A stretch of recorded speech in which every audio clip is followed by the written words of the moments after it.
So can you maybe tell me your journey or your experience over how do you find uh, problem solution fit in the market, right? I like how Dr. Prem put up that example that I felt myself in that situation, being that situation and trying to evolve the product and the team and the company towards a correct market fit. So what we found pretty challenging was that we had to both go through the trial steps, the clinical trial steps, but also show the investors, show the regulatory bodies and all the stakeholders that this product is addressing a real fit, real need in the market. So you cannot, I mean, as a person from technical background, it wasn't my strongest suit. We did a lot of refining of the design of the clinical studies, clinical strategies, and planning, as well as the product itself, to make sure that we have checkpoints within our clinical trials and studies to show each stakeholder that this is really a fit for the market. The end user stickiness is there.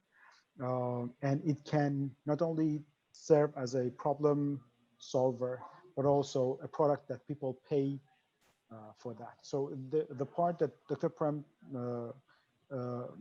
put a pin on was really a very strong point for me, that you have to make sure that not only it fixes a problem, it addresses a problem, people are willing to pay money for that specific product. So, so first question is Singapore likely to be one of those hot zones? And then if Singapore is, of course, we can invest in them. And if Singapore is not likely to be the hot zone, should we invest in other countries if we decide to invest in MedTech and forget about Singapore? Thanks, Timo. And I smile a lot because when looking at hotspots, I have been looking around quite a bit on the various hotspots, be it Boston, San Francisco Bay Area, San Diego in the US, or Tokyo, which my Series A investor, University of Tokyo, came from. So he brought me over to Tokyo.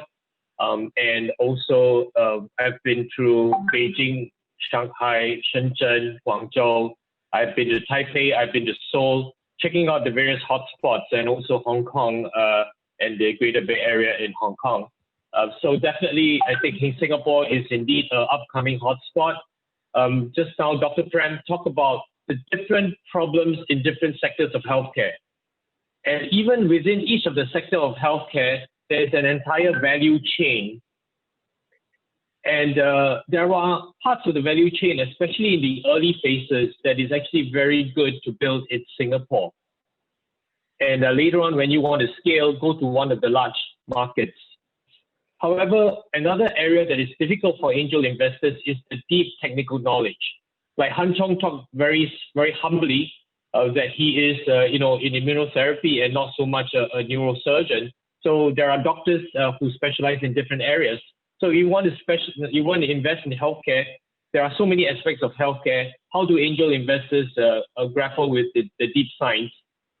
I would highly suggest that through the network that you may have in AngelCentral or other kinds of networks, develop your panel of experts so that when you have an opportunity coming your way, you can go to your panel of experts who may know themselves, or who may be able to have their network advise you on whether this is good science or this is already a very crowded field, like the way Dr. Prem advised his startup founder to move away from ECG into fetal signals.